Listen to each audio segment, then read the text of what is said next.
Hello and welcome to this video. My name's Barry Beckham. The topic here is an audio-visual one. We're going to need Photoshop to carry out a simple technique called differential focus. This is a creative technique which I've put into a group of videos called Creative Visual Techniques. They are a set of videos for Pictures to Exe to show you how you can create effects like this and others. So differential focus is a fairly simple but effective presentation technique. It's made much easier in the digital world. We take two images, one focused on the background detail, and we can see that clearly here, and the next on the foreground. And then in the slideshow we gently fade them from one to the other for a great presentation effect. It's a fairly easy technique to create, but I rarely see it used myself. In fact, thinking back, I can't recall seeing it much at all, but I guess I must have somewhere along the line. It's a technique I first used back in my colour transparency days, where the lining up of two separate but successively taken colour transparencies was a little tricky. We used to put one of the two transparencies we'd shot into one side of a glass slide mount and the other transparency into the other side of the next glass slide mount. In front of a strong light we could put the two glass mounts together and then gently move one slide or the other and get them lined up as best we could. Once we got them as close as we possibly could, a piece of masking tape then held each of the transparencies in their mount, and we had our two synchronized images. But these days it's so much easier. But we do have to think about the technique while we're out with the camera. But the subjects are everywhere when you start to look, and here we have an example. It's best to start with the high resolution images, because when we focus from the foreground to the background, the elements in the lens move to such a degree that it's very difficult these days to line up two images, and this is where Photoshop comes in. So here we have Bridge, and I've got two rather large thumbnails here. I've already manipulated these because we can do them both together. If I select both of these and hit the Enter key, we can open up both of these into our raw editor, and if I hold the Control key I can select both, make all of the changes I want to make here, and then of course I can just open them both up. And the beauty of doing that is the manipulation for one is the same for the other, which is of course what we need. So I can open these both up into Photoshop. As soon as they are open on screen, I need to make a layered stack of the two. And we do that simply by dragging the tab from the top of the screen and dragging one image into the other. Now it's not vital which way round we do this. Let me pick up my Move tool. I'll drag one of these out. I'm going to hold my Shift key, and if I click drag and drop, they'll drop right on top of one another, and I can now shut this one down because I've got both of those in my layered stack. Now you may notice that the thumbnails in the Layers palette are showing a little symbol on the bottom right because I have them opening up automatically as smart objects. Now I cannot auto align these two layers if these remain smart objects. So I'm just going to go to the right of my thumbnail, right click, and rasterize each of those layers in turn. It just takes the layer back to a standard layer, not a smart object. I can turn the top layer on and off, and you can see the difference in the two. Now I don't think this was taken with a tripod, I'm pretty certain it wasn't, but we just take the two shots, taking some care to keep the camera as still as possible, but even doing that you can see we get considerable movement. So the technique works like this. We need to hold the Control key, we need to select both of the images, go to the Edit menu in Photoshop, and what we're looking for here is the Auto Align Layers. From the options we have here, I'm quite happy to leave it set to Auto, and I'm just going to click OK, and Photoshop will do the rest for me. There are some occasions, depending on the images we've chosen, where it has some difficulty in recognizing what it needs to recognize in the two images to be able to align them. But if that happens, you'll get a message on screen straight away. Now you can try to align them a little bit manually, but it's never quite as good as the automatic settings. Now let's take a look at what it's done. We've got some cropping to do, which is why we need to start this process with the high resolution files. But if I go to my layers here and I turn that top layer on and off, you can now see the two images when you compare them to how much they moved before. They're almost perfectly in line. Now I've tried the auto align layers using one image on top and also the other image on top to see if it made a difference to how the auto align works, but it doesn't seem to do much at all. It still works pretty well. But of course the problem we have here is we've got to do a bit of cropping to make sure we crop through two images without leaving anything that shouldn't be there, a little slither along the top or something. What I often do just temporarily is take the top layer and just drop the opacity down a little bit, because there, if we just take it down to about 80% I can still see it, but I can see through it at the same time. So if I was going to produce an image now for my slideshow, well in fact two images, I would be turning to my crop tool. So I'm going to select my crop tool. Now there's a good chance that the values that I want at the top of the screen are already there, and they are. Because I create many images of this size, then the values often stay there. But don't forget, if you have a need to reproduce this size, which as AV enthusiasts we do, you can make yourself presets here.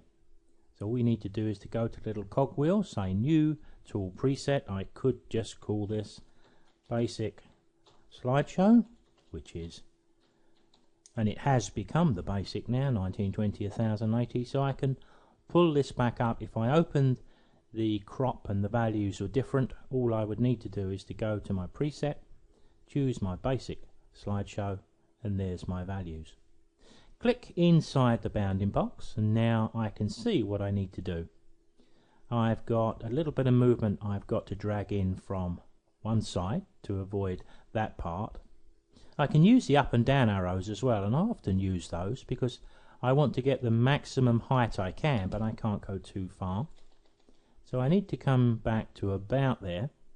Now I'm looking carefully around the image. Have I got a little bit here which I've got to change? Let's just drag that in just a tiny amount. And I think I've got it right. No problem if we get it wrong, of course, because we can hit Control Z and have another go. I'm going to hit the Enter key, allow Photoshop to crop it. Control 0 will fit it back on screen.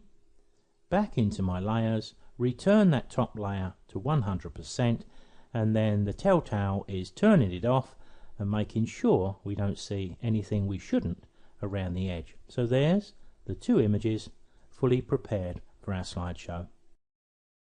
Now in my view, this is one of the better audio-visual techniques. It's better because it takes just a little bit of effort. It takes a little bit of forethought to be able to shoot the images while you're out there shooting images for your slideshow. And we don't see it in every single slideshow we view. In fact, we very rarely see it. So it has a degree of merit when it appears in a slideshow. All we need to do now then is to go to our layers to save them. I can turn the first one off, save this one, and then save this one. Remember though, they're going to pick up the same name, so you're going to have to differentiate between the two. But here's a tip. There are some techniques we use in Photoshop which may have 5 or 6 layers here, or even more. So you can export layers to files. Let me show you how we can do that. If we go to the File menu, it's exactly where we need to go. Export. There's the option we want, Layers to Files. In my case, I've just got a USB stick, so I'm going to choose the destination and I'll put them back on that USB stick.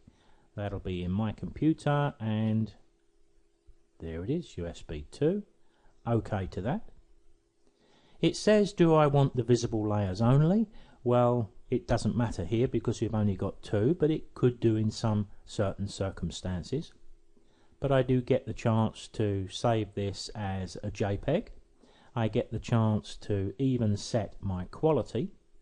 And when I click run, it's not going to take very long here.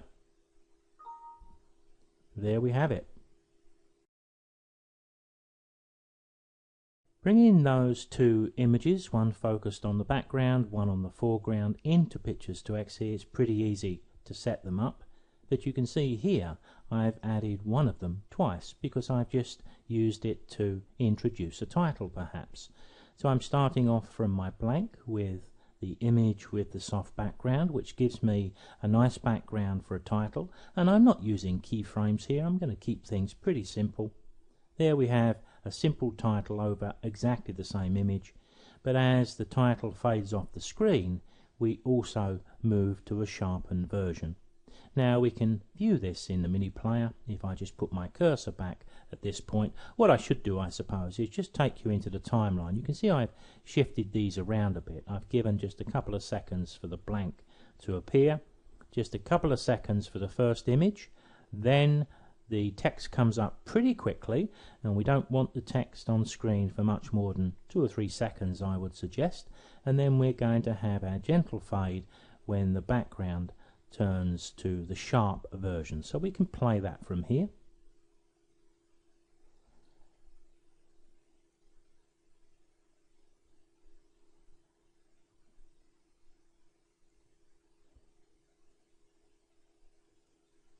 And it works extremely well. Differential focus. Now there may be 1 or 2 viewers of this video who are thinking to themselves, well, I could do that digitally. I don't have to take the pictures while I'm out with the camera. Well, I know my way around Photoshop, and I've tried this once or twice, but you don't seem to get the same charm that you get when you actually shoot the image in camera. If you go to my website and the slideshow section, I have created a slideshow where I've used these very 2 images to produce the titles for a slideshow called The Blue Mountains. But you can see I've tied the titles in with the music, hopefully to good effect. Let me take you to where I'm talking about here. If I go to my website, if you go to the Pictures to Exe section, I do have a lot of slideshows available. Go to the latest and you'll find it at the top of the stack. I've not yet uploaded it, but by the time you see this video, it will be available here. I also have a number of video sets for Pictures to Exe 9. If you go to the tutorial section, Pictures to Exe 9, you can see the titles that I've produced so far. What's new in Pictures to Exe 9? A quick start guide to Pictures to Exe 9 aimed at the newer user of Pictures to Exe, how we put our slideshows together. Slide styles and transitions can be quite complicated, so I've taken them and split them and added them into basic animation and slide styles, then more advanced animation and transitions. Adding and editing video, an important part of modern audiovisual, but the one down the bottom, which contains the differential focus technique amongst others, creative visual techniques. Now, one of the problems that I see with audiovisual techniques is before long they get overused. Quite often we even see one author using a technique far too often within one slideshow, where they take the technique from being something which is attractive and adding something to a level where it becomes a little monotonous. I think the differential focus that has to be shot while you're out there taking the pictures is a step up from that. That fact alone, that it has to be shot in the field, so to speak, is going to limit the use, and if you think about doing this, then you're going to stand out a little bit more from the crowd. Over the years I've shot very many examples that I intended to use as a differential focus in a slideshow. I would guess, and this is only a guess, that 7 out of 10 of them will automatically align without any difficulty at all. The one downside, I suppose, if you look at what we've done here, I was dangerously close to the top of the frame with one of my images. So in hindsight now, perhaps it would have been better if I just zoomed back a little bit more and allowed a little bit more space around the main subject. But I managed to get away with it, and that is all that matters.